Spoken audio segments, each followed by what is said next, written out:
हमारे channel haunting tube को subscribe करें और बेल आइकॉन दबाएं लेटेस्ट अपडेट्स पाने के लिए। क्या आपके साथ कभी ऐसा हुआ है कि आप एक हॉरर फिल्म देख रहे हो और फिल्म देखते वक्त आपको ऐसा फील हुआ हो कि यार ये हॉरर फिल्म के कैरेक्टर्स इतने डम्ब डिसीजंस क्यों लेते हैं? मेरे साथ ऐसा कई बार होता है। मे बी बिकॉज मैंने कुछ ज्यादा ही हॉरर मूवीज देख ली है, बट स्टिल हम सभी इस बात पे अग्री तो करेंगे कि हॉरर मूवी के कैरेक्टर्स की सर्वाइवल इंस्टिंक्ट्स थोड़ी वीक होती है। उन्हें शायद समझ ही नहीं आता कि लाइफ एंड डेथ सिचुएशंस में चीजों को कैसे हैंडल किया जाए, और इसीलिए आज की वीडियो में हम 10 ऐसी चीजों के बारे में बात करेंगे जो कि हम हॉरर फैंस को अक्सर देखने के लिए मिलती है, जो कि यूजुअली होनी नहीं चाहिए। मैं इसे 10 लॉज ऑफ हॉरर मूवीज कहता हूं, और आप इन लॉज को ठीक ढंग से याद रखिएगा, क्योंकि आज हमारे साथ इस वीडियो में योगी बाबा जी भी हैं, जो कि अपेरेंटली आपकी वाइवा भी ले सकते हैं। So now with that said, let's roll the intro.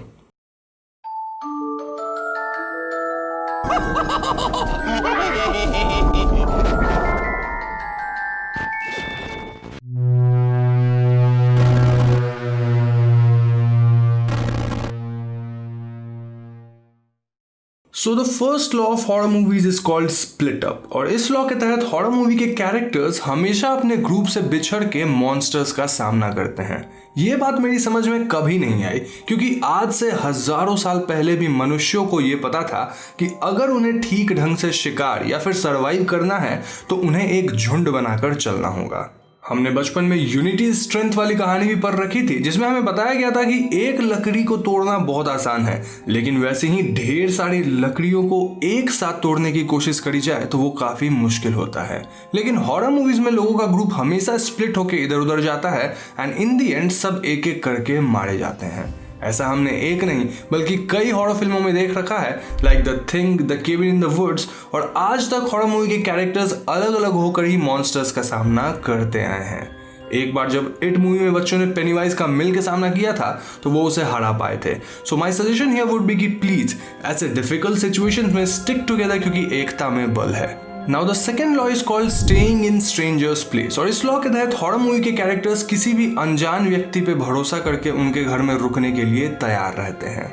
अभी हाल ही में हमने बर्लिन सिंड्रोम मूवी की कहानी को जाना था, और इस फिल्म की लीड कैरेक्टर क्लैर एक एंडी नामक अनजान आदमी के घर में रुक जाती है एंड इवेंचुअली एंडी क्लैर को वहीं पे ट्रैप कर लेता है। चलो एटलीस्ट इस केस में तो क्लैर को एंडी पसंद आ रहा था, लेकिन कई ऐसी फिल्में भी हैं जहां के लीड कैरेक्टर्स किसी भी घर या सेक्लूडेड होटल में जाके रुक जाते हैं एंड इवेंचुअली उनकी मौत हो जाती है।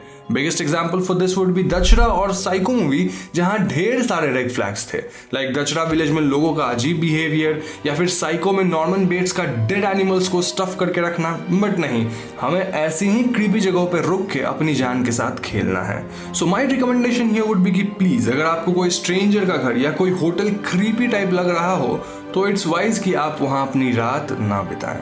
This takes us to the third law, which suggests कि हॉरर मूवी के कैरेक्टर्स हमेशा ऐसी जगहों पे जाते हैं जहां मोबाइल फोन में नेटवर्क बिल्कुल भी नहीं आ रही हो।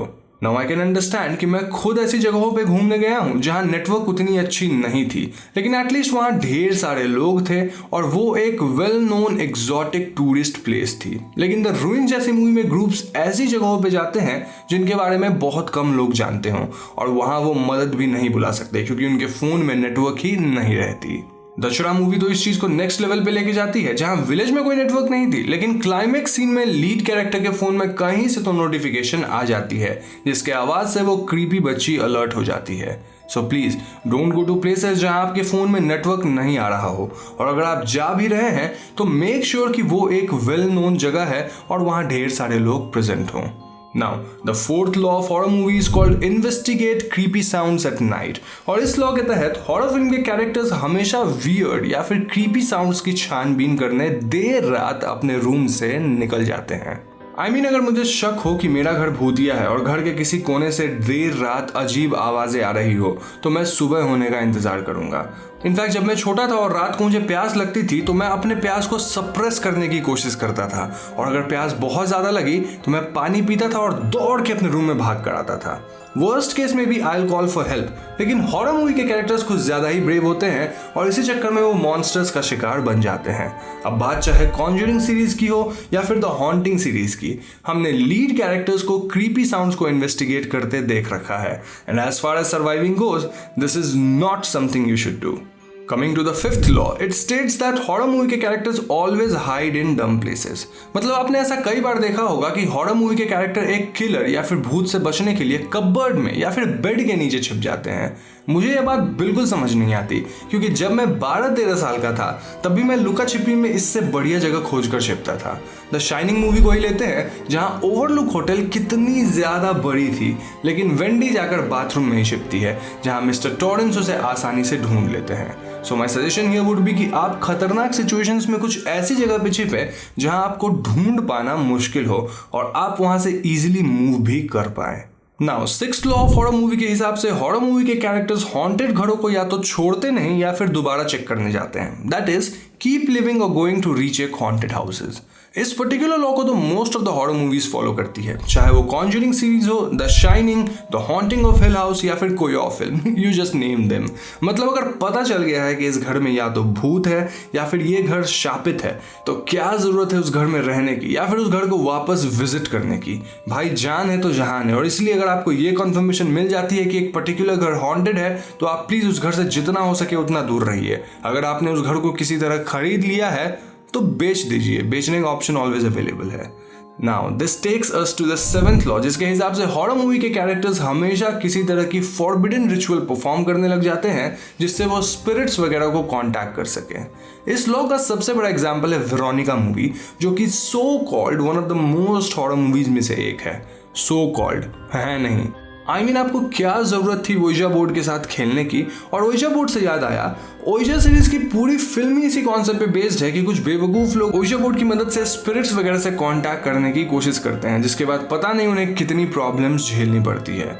रिंग मूवी में भी इट वॉज वेरी क्लियर कि वो टेप शापित था, लेकिन फिर भी हमारी लीड कैरेक्टर उस टेप को देख ही लेती है, जिससे कर्स ट्रांसफर होता रहता है। आज तक हॉरर मूवी में जब भी कोई अपने फैमिली के स्पिरिट से कांटेक्ट करने की कोशिश करता है तो फॉर श्योर कोई दूसरा इविल स्पिरिट सभी को उल्लू बनाकर हमारी दुनिया में आ जाता है। तो प्लीज आप कोई भी ऐसी फालतू चीजें ट्राई ना करें, क्योंकि आप में से भी कई लोग हैं जिन्हें ये सब करके खुद को ब्रेव दिखाने में बड़ा मजा आता है। सो ये थी द सेवेंथ लॉ। लेकिन आगे कुछ लॉज बताने के लिए मैं योगी बाबा जी को इन्वाइट करना चाहूंगा, जो कि अपने तरीके से आपको 2 अतिरिक्त लॉज के बारे में बताएंगे। तो भाई और उनकी बहनों, हॉरर मूवीज में ना कुछ कैरेक्टर्स ऐसे भी होते हैं जो कि कूल बनने के चक्कर में भूतों का मजाक बनाते हैं या फिर कुछ सेक्रेड चीजों की या रिचुअल्स की डिसरेस्पेक्ट करते हैं। जहां हाथ और मुंह नहीं मारना चाहिए वहां भी मारते हैं। And this exactly is our 8th law of horror movie, which is called आ बैल मुझे मार। ऐसी हॉरर मूवीज में भूतों का पहला विक्टिम वही बनता है जो ओवर स्मार्ट बन के चीजों का मजाक बना रहा हो। और ये सिचुएशन ना हमने बॉलीवुड की बहुत हॉरर मूवीज में देखी है। अब चाहे वो फिल्म वीराना हो, भूल भुलैया हो या फिर राज, भूत की पहली नजर और पहली फूक उसी पे पड़ती है जिन्हें लगता है कि भूत तो होते ही नहीं है और जगह जगह उंगली कर रहे होते हैं। सो प्लीज आप इस तरह से अपनी समझदारी ना दिखाएं, वरना सरिया कहां से घुस के कहां से निकलेगी पता भी नहीं चलेगा।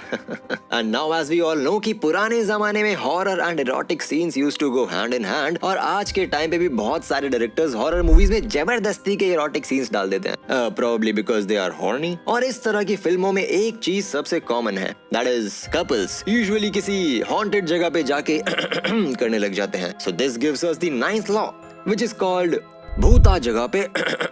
Sounds like a fetish but okay. अब चाहे बात रागिनी एमएमएस की कर लो या फिर वीराना जैसी मूवीज की या फिर रोजमेरीज बेबी, हमने बहुत बार हॉरर मूवीज के कैरेक्टर्स को क्रीपी या हॉन्टेड जगहों पर एक दूसरे से लिपटते हुए देखा है, which in my opinion is not something anyone should be doing. और यहाँ एक और बात ध्यान रखने वाली ये है कि कैरेक्टर्स किस किस साथ कर रहे हैं, क्योंकि काफी मूवीज में लीड कैरेक्टर्स भूत या फिर किलर के साथ कर लेते हैं, like Berlin syndrome, possession etcetera. तो कृपा करके ऐसी चीजों का ध्यान रखें और गलत जगह पे ठरक ना चढ़ने दें और ना ही किसी को चढ़ाएं, ठीक है? And with that being said, back to you Divyanshu.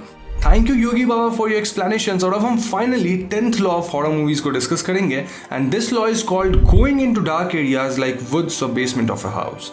हमने कई ऐसी हॉरर फिल्में देख रखी है जहां लीड कैरेक्टर्स जबरदस्ती घर के बेसमेंट को इंस्पेक्ट करने जाते हैं या फिर वो ऐसी जगहों पे जाते हैं जहां काफी अंधेरा हो। द रिचुअल जैसी फिल्मों में तो कैरेक्टर्स जंगल वगैरह में जाकर सेकंड लॉ को फॉलो करते हैं और लाइट्स आउट जैसी फिल्म में वो हमेशा अंधेरे में ही रहते हैं, नोइंग द फैक्ट कि भूत लाइट में नहीं आ सकता। सो प्लीज अंडरस्टैंड कि ज्यादातर भूत लाइट में कम डेंजरस होते हैं, तो क्रिटिकल सिचुएशंस में ऐसी जगहों को प्रेफर करें जहां लाइट ज्यादा हो, या फिर अगर दिन का समय हो तो क्या ही बात है। Now if you are one of दोस्त जिन्होंने इस वीडियो को यहाँ तक देख लिया है, तो आपके लिए मेरे पास एक बोनस लॉ है जिसे आप 11th law of horror movie कह सकते हैं। This law states that horror movie के कैरेक्टर्स हमेशा किसी क्रीपी इंसान पे भरोसा कर लेते हैं, यानी कि they believe and trust that one creepy guy. इस लॉ का सबसे बढ़िया एग्जांपल है कल्ट क्लासिक मूवी साइको, जहां देयर वर ऑल क्लूज कि नॉर्मन बेट्स किलर हो सकता है, लेकिन नहीं, लीड कैरेक्टर को उसी पे भरोसा करना है। इनफैक्ट दशरा मूवी में भी सभी लोग वालिद पे भरोसा करते हैं, जबकि मुझे तो उस पर पहले ही सीन से शक हो रहा था। So please do not trust a creepy stranger person. तो दोस्तों ये थे कुछ लॉज ऑफ हॉरर मूवीज, और मैंने ये वीडियो सिर्फ फन के लिए बनाई है ताकि मैं इनका अपनी आने वाली वीडियोस में रेफरेंस दे सकूं। आप भी इस वीडियो को फन वे में ही ले, एंड आई होप कि आपको हॉरर जॉनर से रिलेटेड कुछ डिफरेंट चीज देखने को मिली होगी। इसके अलावा मुझे उम्मीद है कि आपको ये लॉज ऑफ हॉरर मूवीज पसंद आई होंगी, और अगर पसंद आई है तो वीडियो पे लाइक तो बनता है। अब मैंने यहाँ कई चीजों को मिस किया है, लाइक हॉरर मूवीज में जो लोग भागते हैं वो हमेशा किसी शार्प ऑब्जेक्ट पे गिर जाते हैं, या फिर किसी ज़ॉम्बी मूवी में एक इंसान अपना ज़ॉम्बी इन्फेक्शन सबसे छिपा लेगा जिस वजह से पूरी ग्रुप मारी जाएगी इत्यादि। तो अगर आपके पास भी ऐसे ही कुछ नए लॉज हैं तो मुझे कमेंट्स में बताइए, क्योंकि अगर ये वीडियो अच्छा परफॉर्म करती है और आप लोग ढेर सारा कमेंट्स करते हैं तो मैं इसका एक पार्ट 2 भी लेकर आऊंगा जो कि आपके सजेशंस के बेसिस पर ही बनी होगी। अपार्ट फ्रॉम ऑल दिस, आप समझ ही गए होंगे कि इस वीडियो में हमने द वन एंड ओनली योगी बाबा के साथ कोलैबोरेशन किया है, तो आप प्लीज उनके चैनल को भी सब्सक्राइब कीजिए, क्योंकि वहां आपको मूवीज वगैरह की अमेजिंग नटशेल्स मिलती रहेंगी। एक और बात यह कि इस वीडियो में मैंने कई बार हॉरर शब्द का इस्तेमाल किया है, तो लेट्स सी कि क्या कोई ये बता सकता है कि मैंने हॉरर शब्द एग्जैक्टली कितने बार बोला है, and this count also includes the number of times Yogi Baba has said the word. Give your answers in the comment section below. So video पसंद आए तो लाइक और शेयर करें, और जाने से पहले हमारे चैनल हॉन्टिंग ट्यूब को सब्सक्राइब करके बेल आइकॉन को जरूर दबा दीजिएगा, क्योंकि हम अपने चैनल पे ऐसी वीडियोस लाते रहते हैं। पीस।